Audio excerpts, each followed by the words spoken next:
Hello student, welcome to your noble academy. So student, आज के lecture में हम क्लास टेंथ का सब्जेक्ट में इसका जो आपका लास्ट चैप्टर है प्रोबेबिलिटी, उसकी एक्सरसाइज 14.1 हम सॉल्व करने वाले हैं।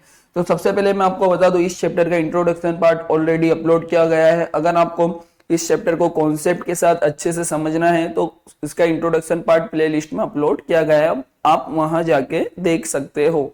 सो स्टूडेंट, क्वेश्चन नंबर 1 में हमें बोला हुआ है कंप्लीट द फॉलोइंग स्टेटमेंट्स, यानी क्वेश्चन नंबर 1 के 5th स्टेटमेंट हमें दी हुई है, उसे हमें कंप्लीट करना होगा। सबसे पहले फर्स्ट स्टेटमेंट हमें गिवन है probability of an event E, यानी कोई भी इवेंट ई की प्रोबेबिलिटी। तो यहाँ पे हम पी ऑफ ई से डिनोट करेंगे, कोई भी इवेंट ई है उसे हम पी ऑफ ई से डिनोट करेंगे, sign plus probability of the event not E, यानी यहाँ पे हमें इवेंट ई गिवन है तो हमने पी ऑफ ई से डिनोट किया। यहाँ पे हमें नॉट ई गिवन है तो जिसे हम पी ऑफ ई बार से डिनोट करेंगे। इन दोनों का सम हमेशा कितना होगा? 1।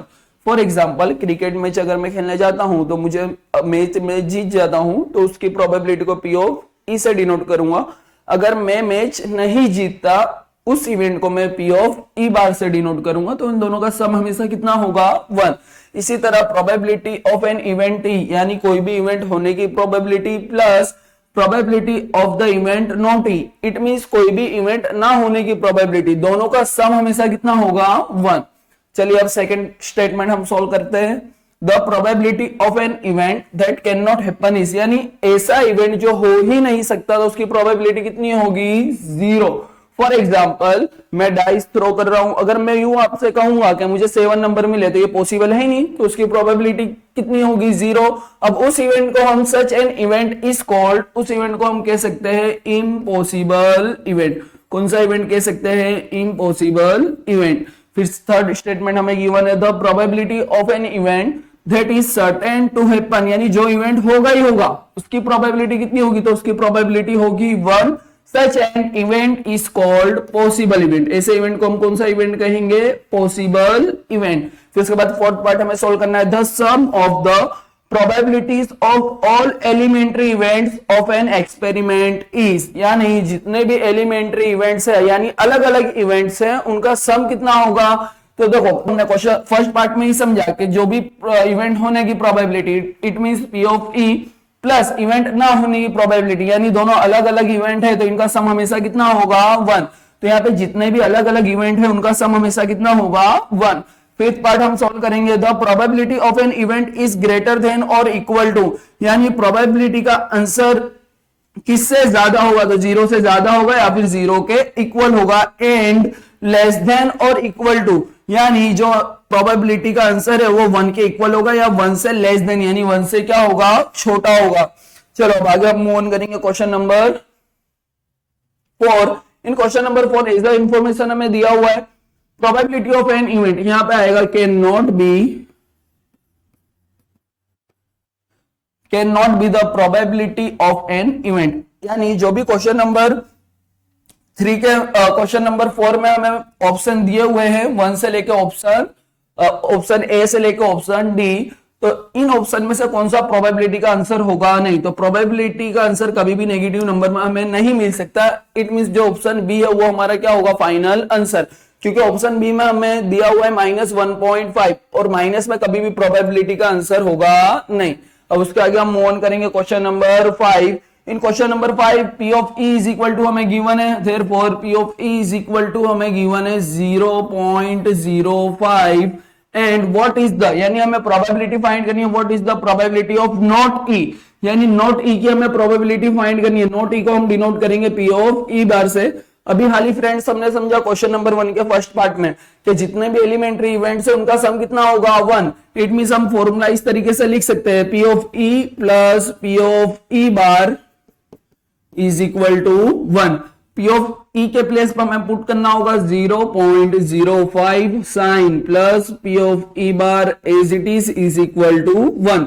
P ऑफ E बार की हमें वैल्यू फाइंड करनी है, तो P ऑफ E बार का प्लेस चेंज होगा नहीं, 0.05 प्लस है, राइट साइड आया minus, therefore P of E bar is equal to 1 minus 0.05, 1 में से हमें माइनस करना है 0.05, 1 में से पॉइंट वाला डिजिट हमें माइनस करना है, तो 1 के राइट साइड पॉइंट और पॉइंट के नीचे हमें पॉइंट पुट करना है। लेफ्ट साइड हमें पॉइंट के पुट करना होगा 0, राइट साइड 0 5, जहां पे कुछ नहीं है वहां पे हमें 0 पुट करना होगा।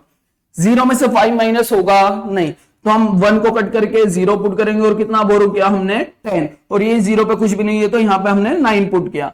10 माइनस 5 5, 9 माइनस 0 9, पॉइंट के नीचे point as it is 0 minus 0 करोगे तो हमें कितना मिलेगा 0। Therefore P of E bar is equal to हमारा फाइनल आंसर होगा 0.95। आई होप कि ये वाला जो क्वेश्चन है वो आपको अच्छे से समझ में आया होगा। तो उसके आगे हम मूव ऑन करेंगे क्वेश्चन नंबर 6। इन क्वेश्चन नंबर 6 हमें इंफॉर्मेशन दी हुई है, अ bag contains lemon flavoured candies only. एक बैग है जिसमें सिर्फ कौन से फ्लेवर की कैंडी रखी हुई है, लेमन फ्लेवर की कैंडी रखी हुई है। अब लेमन फ्लेवर की कैंडी कितनी है वो भी हमें पता नहीं है, तो यहां पे हमें लिखना होगा लेट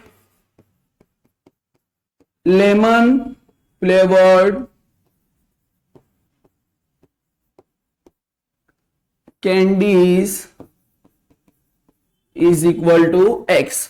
अब उसमें से हमें आगे और इंफॉर्मेशन दी हुई है, Malini takes out the one candy without looking into the bag.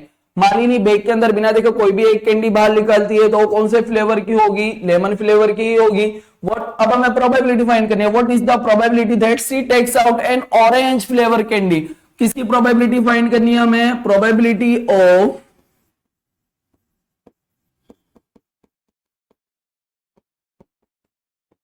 Orange candy. So event favour कर रहा है ऑरेंज फ्लेवर की कैंडी को। अब यहां पे हमें बैग के अंदर अगर लेमन फ्लेवर की कैंडी रखी हुई है तो मालिनी अगर बैग के अंदर हाथ डाल के कैंडी बाहर निकालती है तो कौन सा फ्लेवर की होगी, लेमन फ्लेवर की होगी। लेकिन यहाँ पे बोला हुआ है कि कौन सा फ्लेवर की कैंडी बाहर आएगी, ऑरेंज फ्लेवर की कैंडी। ऑरेंज फ्लेवर की कैंडी हमारे पास है ही नहीं, तो इसे हम कितना कंसिडर करना होगा 0। यानी इवेंट जो है ऑरेंज फ्लेवर की कैंडी को फेवर कर रहा है, तो फेवरेबल आउटकम को हम एम से डिनोट करते हैं। तो एम इज इक्वल टू कितना कंसीडर करना होगा 0, क्योंकि ऑरेंज फ्लेवर की कैंडी कितनी होगी 0। देयरफॉर फर्स्ट इवेंट है इसलिए हम इसे डिनोट करेंगे पी ऑफ ए से। P of A is equal to formula होगा हमारा एम अपॉन एन, एम के प्लेस पे हमें पुट करना है 0 divide by N. N means total जो नंबर ऑफ कैंडीज है वो कितनी होगी, लेमन फ्लेवर की कैंडीज x होगी, तो it means n is equal to कितना कंसीडर करना है हमें x, तो डिवाइड बाय x। तो 0 का x से डिवाइड करो, आंसर क्या आया 0। फिर उसके आगे हम कंटिन्यू करेंगे। सेकंड जो प्रोबेबिलिटी हमें फाइंड करनी है, सेकंड हमें बोला हुआ है अब लेमन फ्लेवर कैंडी, जो कैंडी है कौन सी होनी चाहिए, लेमन फ्लेवर की। तो आपको यहां पे लिखना होगा probability of lemon flavoured candy. लेकिन यहाँ पे मैं सिर्फ डायरेक्ट प्रोबेबिलिटी फाइंड कर रहा हूं, आपको पूरा लिखना होगा स्टूडेंट, तभी एग्जाम में आपको मार्क्स मिलेंगे। M is equal to event किसे फेवर कर रहा है, लेमन फ्लेवर की कैंडी को फेवर कर रहा है। लेमन फ्लेवर की कैंडी को क्या लेट किया हुआ है हमने x, so M is equal to x। Second probability को हम पी ऑफ बी से डिनोट करेंगे, P of B is equal to M upon N. M के प्लेस पर हमें पुट करना है x divide by total candy भी हमें कितनी दी हुई है x, यानी लेमन फ्लेवर की कैंडी भी x है और टोटल जो कैंडी है वो भी कौन से फ्लेवर की दी हुई है हमें, लेमन फ्लेवर की। इट मींस टोटल आउटकम भी कितना कंसीडर करना है हमें x। अब x का टेबल बोलो, x 1 जा x, तो न्यूमरेटर में x कट, डिनोमिनेटर में x कट, बचा क्या 1, तो 1 क्या होगा हमारा final answer. So student I hope कि आपको क्वेश्चन नंबर 6 अच्छे से समझ में आया होगा। अब हम मूव ऑन करेंगे क्वेश्चन नंबर 7 की तरफ। क्वेश्चन नंबर 7 में हमें बोला हुआ है it is given that in a group of 3 student, हमें 3 स्टूडेंट्स का ग्रुप दिया हुआ है। अब उसके अंदर हमें प्रोबेबिलिटी फाइंड करनी है, the probability of 2 students not having the same birthday is 0.992। यानी 2 स्टूडेंट का सेम बर्थडे नहीं आता है, उसकी प्रोबेबिलिटी का आंसर ऑलरेडी हमें दिया हुआ है। कितना दिया हुआ है 0.992। अब हमें फाइंड क्या करना है, तो हमें फाइंड करना है what is the probability that the 2 students have the same birthday. अगर 2 स्टूडेंट का सेम बर्थडे नहीं आता है उसकी प्रोबेबिलिटी हमें गिवन है, तो हमें किस चीज की प्रोबेबिलिटी फाइंड करनी है, 2 स्टूडेंट का सेम बर्थडे आना चाहिए उसकी हमें प्रोबेबिलिटी फाइंड करनी है। तो यहां पे हमें लेट करना होगा, let probability of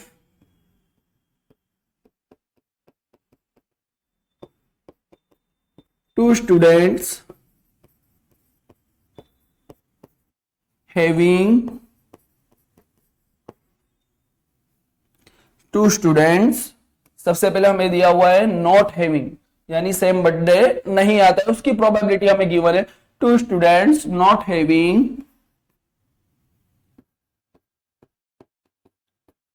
same birthday. अब यहां पे हमें ध्यान से समझो student, P of E plus P of not E, तो नोट ई को हमने किससे डिनोट किया, पी ऑफ ई बार से। तो यहां भी हमें क्या दिया हुआ है, नॉट हैविंग सेम बर्थडे, तो इसे हम डिनोट करेंगे पी ऑफ ई बार से। So P of E bar is equal to, हमें प्रोबेबिलिटी का आंसर दिया हुआ है 0.992। अब हमें किस चीज की प्रोबेबिलिटी फाइंड करनी है, तो यहां पे लिखना होगा मैं लेट, हमें प्रोबेबिलिटी फाइंड करनी है, तो probability that the two students have the same birthday, यानी सेम बर्थडे आना चाहिए, उस चीज की हमें प्रोबेबिलिटी फाइंड करनी है। तो उसे हमें लेट करना होगा, let probability of two students having same birthday is equal to, इसे हमने लेट किया P of E, P of E हमें फाइंड करना है। अब जितने भी एलिमेंट्री इवेंट है उनका सम कितना होगा, 1। इट मींस जो फर्स्ट इवेंट हमें फाइंड करना है पी ऑफ ई, और जिसे हमने लेट किया हुआ है पी ऑफ ई बार, इन दोनों का सम कितना होगा 1। तो P of E plus P of E bar is equal to 1। P of E की वैल्यू हमें फाइंड करनी है, सो पी ऑफ ई के प्लेस पे P of E as it is plus, चलो बताओ स्टूडेंट, अब पी ऑफ ई बार के प्लेस हमें क्या पुट करना होगा, 0.992 इज इक्वल टू कितना पुट करना होगा 1। अब पी ऑफ ई की वैल्यू फाइंड करनी है, पी ऑफ ई का प्लेस चेंज होगा नहीं, 0.992 प्लस है, राइट साइड आया minus, therefore P of E is equal to 1 minus 0.992। अब 1 में से हमें पॉइंट वाला डिजिट माइनस करना है, इट मींस 1 के बाद क्या पुट करना होगा हमें, पॉइंट, फिर हमें पॉइंट के नीचे पॉइंट पुट करना है। पॉइंट के लेफ्ट साइड हमें गिवन है 0, राइट साइड हमें गिवन है 992, जहां पे कुछ नहीं है वहां पे हमने क्या पुट किया 0। अब 0 में से 2 कट होगा नहीं, तो हमें 1 में से 1 माइनस करके कितना पुट करना होगा 0, और यहाँ कितना बोरो किया हमने 10, जहां पे कुछ नहीं है वहां पे हमने क्या पुट किया 9। 10 माइनस 2 8, 9 माइनस 9 0, 9 माइनस 9 0, पॉइंट के नीचे point as it is, 0 minus 0 करोगे तो आंसर कितना आएगा 0। Therefore P of E is equal to, हमारा जो आंसर है वो होगा 0.008, हमारा फाइनल आंसर क्या होगा 0.008। अब उसके आगे हम मूव ऑन करेंगे क्वेश्चन नंबर 8। क्वेश्चन नंबर 8 में हमें बोला हुआ है अ बैग कंटेन्स 3 रेड बॉल्स, एक बैग है जिस बैग में 3 रेड बॉल्स रखी हुई है। रेड बॉल्स कितनी दी हुई है हमें 3, तो क्या लिखना होगा, red balls is equal to 3। फिर उसके बाद उसी बैग में 5 ब्लैक बॉल्स रखी हुई है, कि कौन सी बॉल रखी हुई है 5 ब्लैक बॉल्स, तो यहां पे लिखना होगा black balls is equal to 5। अब ball is drawn at a random from the bag, यानी रैंडमली बैग में बिना देखे अगर मैं कोई भी एक बॉल बाहर निकालता हूं तो वो बॉल रेड कलर की भी हो सकती है या फिर ब्लैक कलर की भी हो सकती है। तो हमें प्रोबेबिलिटी फाइंड करनी है। सो स्टूडेंट हमें किस चीज की प्रोबेबिलिटी फाइंड करनी है, तो हमें प्रोबेबिलिटी फाइंड करनी है a ball, what is the probability that the ball drawn is red, कौन सी बॉल की प्रोबेबिलिटी फाइंड करनी है, रेड बॉल की, तो यह लिखना होगा प्रोबेबिलिटी ऑफ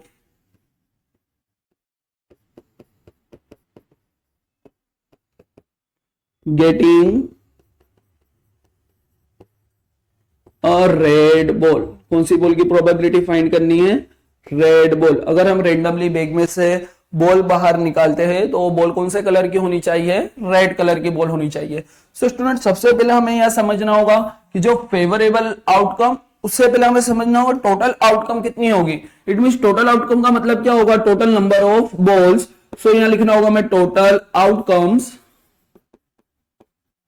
जिसे हम डिनोट करेंगे n, n is equal to 5 plus 3, total number of balls कितनी हमें दी हुई है 8। अब उसमें से कौन सी बॉल की प्रोबेबिलिटी फाइंड करनी है, जो बॉल कौन से कलर की होगी, रेड कलर की होगी।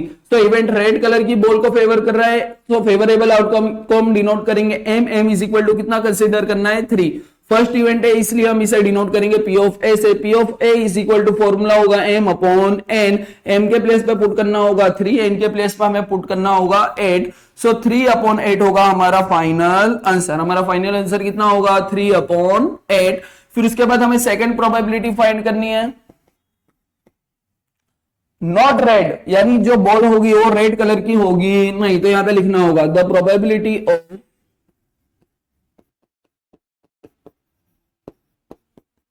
not getting red ball, या फिर आप ऐसे भी लिख सकते हो probability of not red ball। So student red colour की बॉल होनी चाहिए, नहीं तो रेड कलर की बॉल को कट करो। कौन सी कलर की बॉल हमारे पास बची हुई है, ब्लैक कलर की। ब्लैक कलर की बॉल कितनी होगी 5, सो इवेंट फेवर कर रहा है ब्लैक कलर की बॉल को, it means m is equal to 5। Second event को p ऑफ b से डिनोट करेंगे, फॉर्मूला होगा m अपॉन n, m के प्लेस पर पुट करना होगा 5, n के प्लेस पर हमें पुट करना होगा 8, सो हमारा फाइनल आंसर होगा 5/8।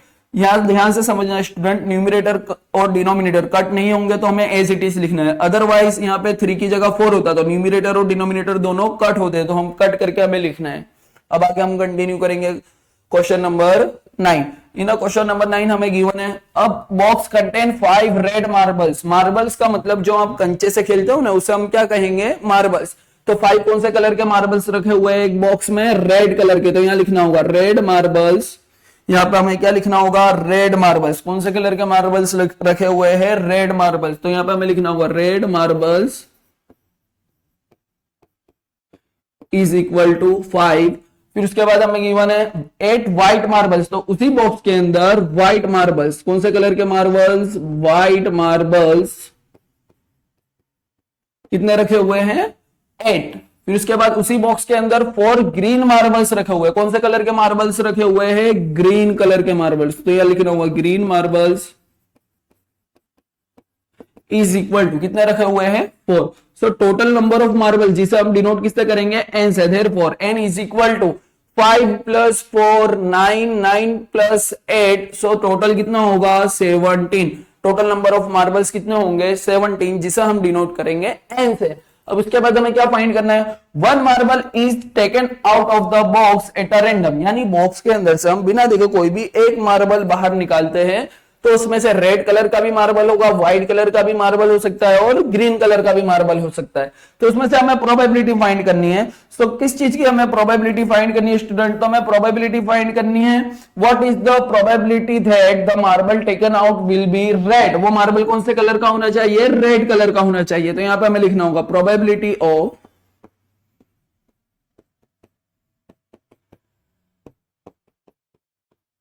Red marble. किस चीज की प्रोबेबिलिटी फाइंड करनी है, probability of red marble. Therefore event किसे फेवर कर रहा है, रेड मार्बल को, तो रेड मार्बल हमें गिवन है 5, तो m is equal to 5 consider करना है। फर्स्ट इवेंट को हम डिनोट करेंगे p ऑफ a से, फॉर्मूला होगा हमारा p of a is equal to m upon n, m के प्लेस पे 5, n के प्लेस पे 17। न्यूमरेटर और डिनोमिनेटर कट होंगे नहीं, सो स्टूडेंट हमारा फाइनल आंसर होगा 5/17। अब आगे हमें सेकंड प्रोबेबिलिटी फाइंड करनी है। सेकंड जो मार्बल है कौन से कलर का होगा, व्हाइट कलर का होगा, तो यहां पे लिखना होगा प्रोबेबिलिटी ऑफ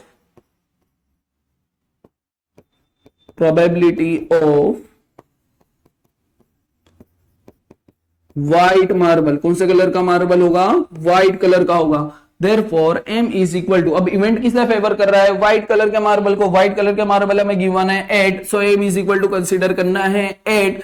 सेकेंड इवेंट को हम डिनोट करेंगे p ऑफ b से, p of b is equal to m upon n, m के प्लेस पे 8 पुट करना है और n के प्लेस पे हमें पुट करना होगा 17, सो हमारा फाइनल आंसर होगा 8/17। अब उसके आगे हम मूव ऑन करेंगे। थर्ड पार्ट में हमें प्रोबेबिलिटी फाइंड करनी है, नॉट ग्रीन, वो मार्बल ग्रीन कलर का होना चाहिए नहीं, इट मींस ग्रीन कलर के मार्बल को क्या करना होगा, कट, और हमें रेड कलर और व्हाइट कलर के मार्बल का टोटल करना होगा। यानी कौन सा मार्बल हमें कंसीडर करने हैं, red and white, green colour के मार्बल हमें कंसीडर करने नहीं है, तो यहां पर हमें लिखना होगा the probability of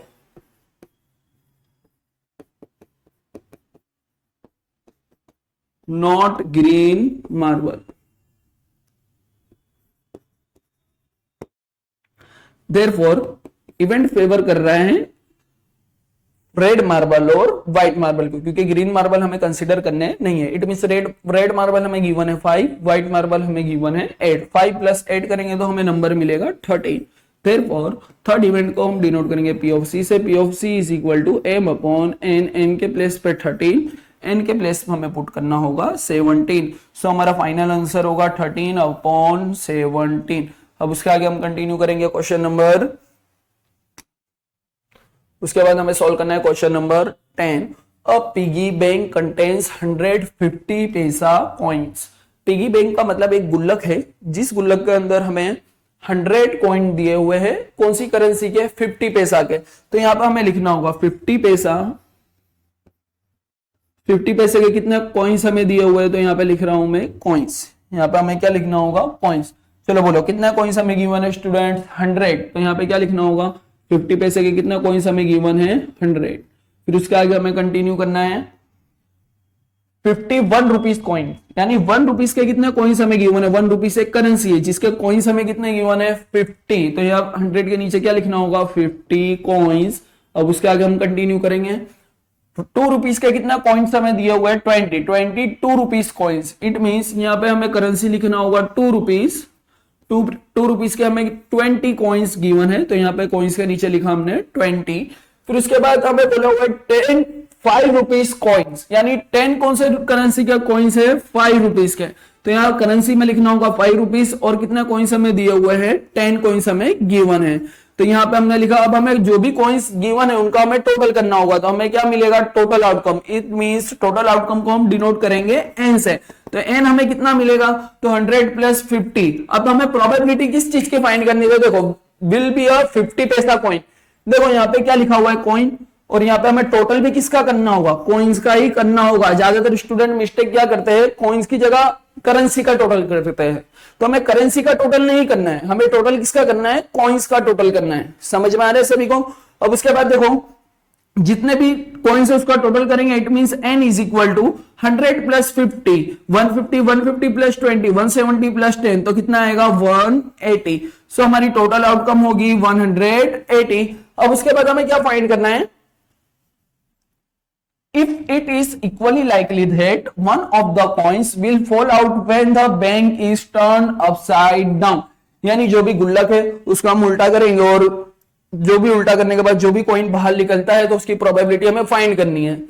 What is the probability that the coin will be a 50 पैसा कॉइन? किसकी प्रोबेबिलिटी फाइंड करनी है? Will be a 50 पैसा कॉइन, यानी वो कॉइन कौन सी करेंसी का होना चाहिए? 50 पैसे करेंसी का होना चाहिए। तो यहां हमें लिखना होगा प्रोबेबिलिटी ऑफ 50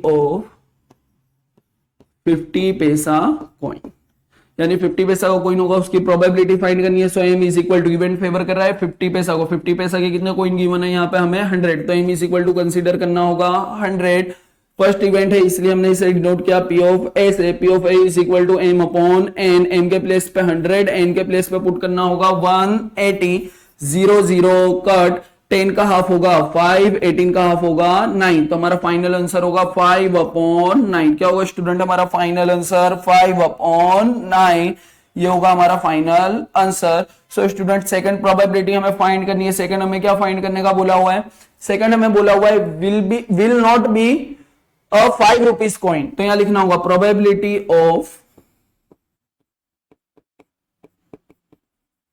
या फिर हम ऐसे भी लिख सकते हो probability that the coin will not be a 5 rupees coin, यानी 5 रुपीज का कॉइन होना चाहिए नहीं। सो इवेंट किसे फेवर कर रहा है? 5 रुपीज का कॉइन नहीं होना चाहिए। तो 5 रुपीज का कॉइन को हमें कट करना होगा और जो 50 पैसा 1 रुपीज और 2 रुपीज का कॉइन है उसका हमें टोटल करना होगा। तो 100 + 50, 150, 150 + 20, टोटल होगा 170। सेकंड इवेंट को हम डिनोट करेंगे P ऑफ B से। P of B is equal to m/n, m के प्लेस पे 170, n के प्लेस पे हमें पुट करना होगा 180। टोटल आउटकम हमें कितनी दी हुई है? 180, 0 0 कट। सो स्टूडेंट हमारा फाइनल आंसर होगा 17/18। फाइनल आंसर कितना होगा हमारा? 17/18। अब उसके बाद हम मूव ऑन करेंगे question number 11। In question number 11 as the information हमें गिवन है, Gopi buys a fish from a shop for his aquarium, यानी गोपी जो है वो अपने एक्वेरियम के लिए शॉप पे एक फिश खरीदने जाती है। The shopkeeper takes out one fish at a random from a tank containing 5 male fish and 8 female fish. अब जो शॉपकीपर है वो टैंक में से बिना देखे कोई भी एक फिश बाहर निकालता है। अब उस टैंक के अंदर 5 मेल फिश रखी हुई है। कौन सी फिश रखी हुई है? Male fish. तो यहां पर हमें लिखना होगा male fish is equal to 5 and the number of female fish, तो यहां पर हमें लिखना होगा female fish, number of female fish हमें गिवन है 8, तो यहां पे हमने लिखा 8। सो टोटल फिश कितनी रखी हुई है टैंक में? तो यहां लिखना होगा टोटल फिश, या फिर हम इसे डिनोट कर सकते हैं टोटल आउटकम से। So n is equal to 8 plus 5 कितना होगा? 8 प्लस 5, 8 में 5 अगर हम ऐड करेंगे तो हमारा आंसर आएगा 13, यानी जो टोटल फिश है वो कितनी होगी? 13। अब उसके बाद हमें क्या फाइंड करना है? What is the probability that the fish taken out is a male fish, यानी अगर हम टैंक में से फिश बाहर निकालते हैं तो वो फिश कौन सी फिश होनी चाहिए? मेल फिश होनी चाहिए। यहां पे हमें लिखना होगा 1 नंबर देके, द प्रोबेबिलिटी ऑफ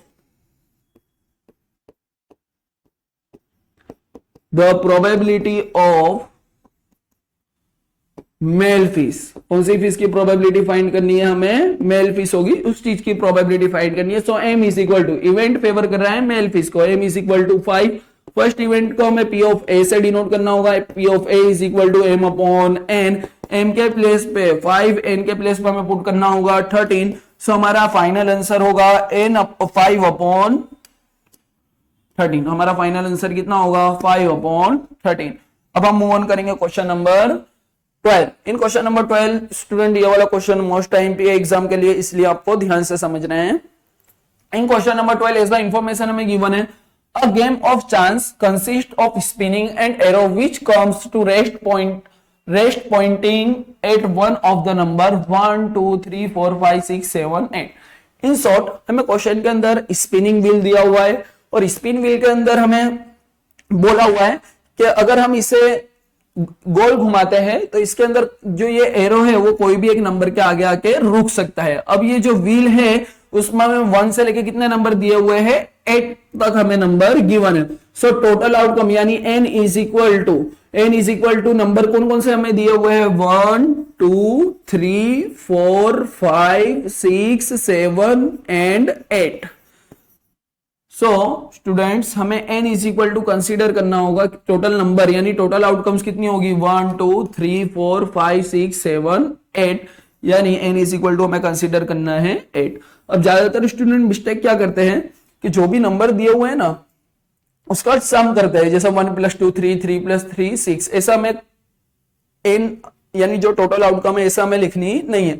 हमें टोटल आउटकम कैसे लिखनी होगी? जो भी आउटकम से, यानी 1 को एक आउटकम कंसीडर करना है, 2 को सेकंड आउटकम कंसीडर करना है, 3 को थर्ड नंबर की आउटकम कंसीडर करना है। सो स्टूडेंट, ऐसे टोटल कितनी आउटकम्स होगी? 8, जिसमें हमें नंबर्स का टोटल करना नहीं है। अब उसके बाद हमें फाइंड क्या करना है? And these equally likely outcomes. Equally likely outcome का मतलब क्या होगा? 1 आने की जो प्रोबेबिलिटी होगी वही 2 आने की प्रोबेबिलिटी होगी, वही 3 आने की प्रोबेबिलिटी होगी। इट मींस जितने भी नंबर्स है सबके आने की प्रोबेबिलिटी कैसी होगी? सेम। अब उसके बाद हमें प्रोबेबिलिटी फाइंड करना है। What is the probability that it will be point at 8, यानी 8 आने की प्रोबेबिलिटी फाइंड करनी है। तो यहां पे हमें लिखना होगा probability of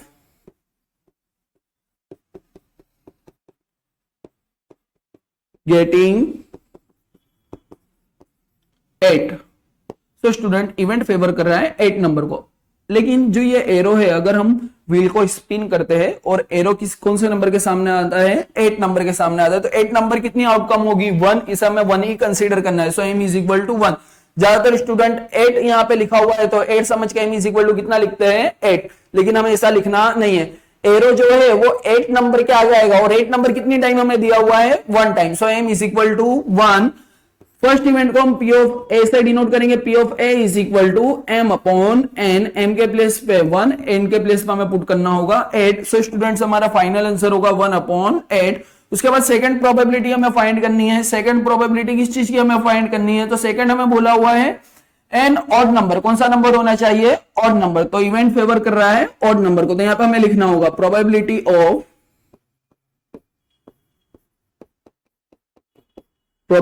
of an odd number, यानी कौन से नंबर की हमें प्रोबेबिलिटी फाइंड करनी है? ऑड नंबर की प्रोबेबिलिटी फाइंड करनी है। अब ऑड नंबर क्या होगा? सबसे पहले हमें समझना है इवेंट फेवर ऑड नंबर को कर रहा है, it means m is equal to odd number. कौन कौन सा नंबर ऑड नंबर हो सकते हैं? तो स्टूडेंट टोटल 1 से लेकर 8 नंबर हमें गिवन है। अब ऑड नंबर यानी ऐसे नंबर जिनका अगर हम 2 से डिवाइड करेंगे तो आंसर हमें डेसिमल फॉर्म में मिलेगा। अगर आप 1 का 2 से डिवाइड करोगे तो 0.5 मिलेगा, यस, तो 1 इज ऑड नंबर। 2 को अगर 2 से डिवाइड करोगे तो आंसर क्या मिलेगा? 1। डेसिमल फॉर्म में हमें आंसर नहीं आएगा, तो 2 ऑड नंबर होगा नहीं। तो ऐसे ही ऑड नंबर कौन कौन से होंगे? 3 के बाद ऑड नंबर होगा 5 के बाद ऑड नंबर होगा 7।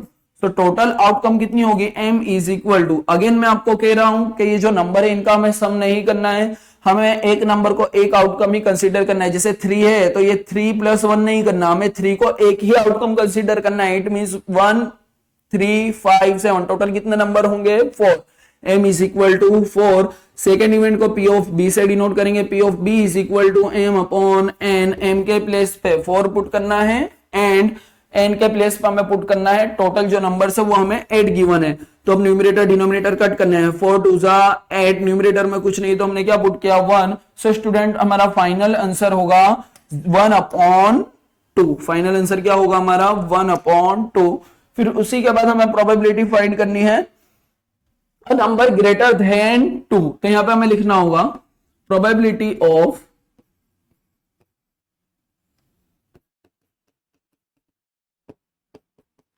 अ नंबर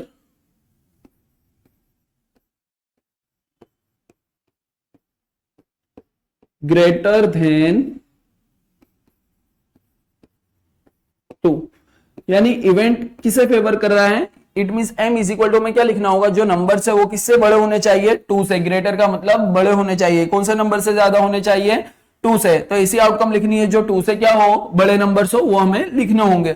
सो स्टूडेंट 2 से बड़े नंबर्स कौन कौन से है? 3 4 5 6 7 8। तो इन सभी नंबर को हमें m के प्लेस m की वैल्यू होगी, ये जितने भी नंबर्स हो किसकी वैल्यू होगी? m की। तो यहाँ पे हमें लिखना होगा 3 4 5 6 7 and 8। So m is equal to कितने नंबर्स होंगे total? 1 2 3 4 5 6।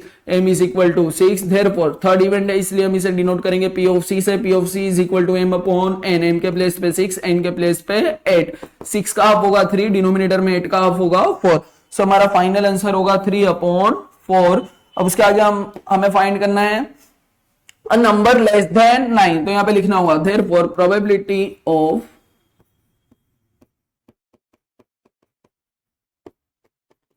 a number less than 9, यानी नंबर्स 9 से छोटे होने चाहिए। इट मींस 1 से लेके 8 आउटकम जो हमें टोटल आउटकम दी हुई है वो हमें पूरी के पूरी आउटकम लिखनी होगी। 1 से लेके 8 तक के जो भी नंबर्स है वो हमें लिखने होंगे, क्योंकि सभी नंबर्स 9 से लेस देन यानी 9 से कम है, छोटे नंबर्स है। तो 1 2 3 4 5 6 7 एंड 8। सो टोटल आउटकम होगी 8। p of d, fourth probability को किससे डिनोट करेंगे? p ऑफ d से। m is equal to n, m के प्लेस पे 8। टोटल आउटकम हमें गिवन है 8। 8 1 जा 8, न्यूमरेटर में 8 कट, डिनोमिनेटर में 8 8 कट, अब बचा क्या? 1। सो स्टूडेंट हमारा आंसर होगा, फाइनल आंसर होगा 1। अब उसके आगे हम कंटिन्यू करेंगे क्वेश्चन नंबर 13। क्वेश्चन नंबर 13 में हमें डाइस वाला क्वेश्चन दिया हुआ है। कौन सा क्वेश्चन दिया हुआ है? डाइस। तो हमें सबसे पहले क्या ड्रॉ करनी होगी? एक डाइस ड्रॉ करनी होगी। डाइस के अंदर आपको पता होगा टोटल कितने नंबर प्लॉट किए जाते हैं डॉटेड फॉर्म में? 1 से लेके 6 नंबर तक हमें प्लॉट करके दिए हुए होते हैं।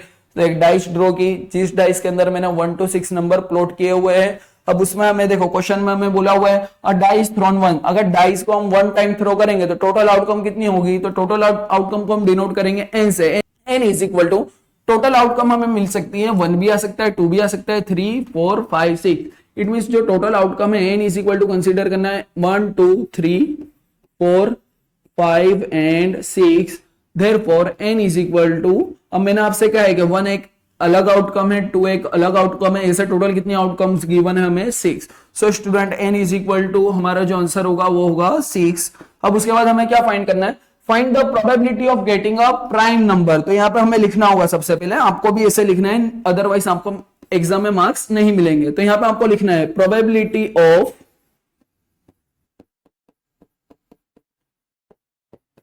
Getting a prime number. कौन सा नंबर होना चाहिए, प्राइम नंबर। अब 1 से लेके जो टोटल 6 नंबर है उसमें से प्राइम नंबर्स कौन कौन से होंगे ये हमें पहले पता होना चाहिए। तो स्टूडेंट प्राइम नंबर्स कौन कौन से होंगे, सबसे पहले इवेंट फेवर किसे कर रहा है, प्राइम नंबर को। तो यहाँ पे हमें कौन से नंबर लिखने हैं, प्राइम नंबर्स। अब प्राइम नंबर्स कौन कौन से होंगे, प्राइम नंबर्स का मतलब ऐसे नंबर्स जो कंप्लीट कितने टेबल में आते हो, 2 टेबल में आते हो। फॉर एग्जांपल हमें फर्स्ट नंबर 1 दिया हुआ है तो 1 1 जा 1, लेकिन ये 1 तो सिर्फ एक ही टेबल में आ रहा है, तो 1 is not a prime number. उसके बाद हमें गिवन है 2 2 1 जा 2, 1 2 जा 2। अब ये 2 टेबल के अलावा कोई अदर टेबल में 2 आने वाला नहीं है, सो 2 इज प्राइम नंबर। ऐसे ही 3 भी कौन सा नंबर होगा, प्राइम नंबर। 4 2 से ज्यादा टेबल में आएगा, 2 2 जा 4, 4 1 जा 4 एंड 1 4 जा 4, तो 4 प्राइम नंबर होगा नहीं। 5 कौन सा नंबर होगा, प्राइम नंबर। फिर 4 जो भी m है, m की वैल्यू कितनी मिली हमें, m is equal to total कितने नंबर्स है 1 2 3, टोटल 1 से 6 नंबर के बीच में कितने नंबर कितने प्राइम नंबर्स होंगे 2 3 5, तो total numbers n, total numbers यानी m is equal to 3 consider करना है। फर्स्ट इवेंट को डिनोट करेंगे हम p ऑफ a से, p of a is equal to m upon n, m के प्लेस पे 3, n के प्लेस पे हमें पुट करना होगा 6, 3 2 जा 6, न्यूमरेटर में कुछ नहीं है तो हमें क्या पुट करना होगा 1, सो हमारा आंसर होगा 1 अपॉन 2। अब स्टूडेंट उसके बाद हमें प्रोबेबिलिटी फाइंड करनी है, नंबर लाइंग बिटवीन 2 एंड 6, यानी जो नंबर है वो किसके बीच में होना चाहिए। सेकंड हमें फाइंड करना है जो नंबर है वो किसके बीच में होना चाहिए, 2 और 6 के बीच में हमें नंबर जो होगा वो हमें लिखने होंगे। तो 2 और 6 के बीच में कौन कौन से नंबर है, 3 4 एंड 5, तो यहाँ पे लिखना होगा 3 4 5। So m is equal to total कितने नंबर है 3। सेकेंड इवेंट को हम डिनोट करेंगे p ऑफ b से, p of b is equal to m upon n, m के प्लेस पे 3, n के प्लेस पे हमें पुट करना होगा 6, क्योंकि टोटल आउटकम्स कितनी होगी 6। न्यूमरेटर डिनोमिनेटर हमें कट करना है, 3 2 जा 6, न्यूमरेटर में कुछ नहीं है तो हमने क्या पुट किया 1, सो हमारा आंसर होगा 1 अपॉन 2। अब उसके आगे हमें कंटिन्यू करना है थर्ड पार्ट में हमें प्रोबेबिलिटी फाइंड करनी है एन ऑड नंबर। कौन सा नंबर होना चाहिए, ऑड नंबर होना चाहिए। तो यहाँ पे आपको लिखना होगा probability of getting an odd number, लेकिन यहाँ पे मेरे पास स्पेस नहीं है तो मैं नहीं लिख रहा हूं, ठीक है। आपको कैसे लिखना होगा, probability of getting an odd number. So n is equal to odd numbers का मतलब अभी हाल इससे पहले वाले समय मैंने आपको एक्सप्लेन किया, ऐसे नंबर जिनका अगर हम 2 से डिवाइड करेंगे तो आंसर किस में मिलेगा हमें, पॉइंट में। अगर 1 को 2 से डिवाइड करोगे तो आंसर क्या आएगा 0.5, तो 1 कौन सा नंबर होगा, ऑड नंबर। ऐसे ही 3 ऑड नंबर होगा और 5 ऑड नंबर होगा। अब ऐसा नहीं कि आपको 7 भी लिख रहे हैं कि सर 7 ऑड नंबर है, ऑड नंबर हमें कौन से नंबर में से फाइंड करने हैं, तो 1 से 6 नंबर के बीच में ही हमें ऑड नंबर्स फाइंड करने हैं। तो 1 से 6 के बीच में ऑड नंबर कौन कौन से होंगे, 1 3 and 5। So m is equal to total numbers कितने होंगे 1 2 3। थर्ड इवेंट को हम डिनोट करेंगे p ऑफ c से, p of c is equal to m upon n, m के प्लेस पे 3, n के प्लेस पे 6, 3 2 जा 6, न्यूमरेटर में कुछ नहीं तो क्या पुट किया हमने 1, सो थर्ड का भी आंसर होगा 1 अपॉन 2। तो स्टूडेंट आज के लिए इतना ही। ये जितने भी क्वेश्चंस आपको सॉल्व कराए गए हैं उनके आपको खुद से प्रैक्टिस भी करनी है।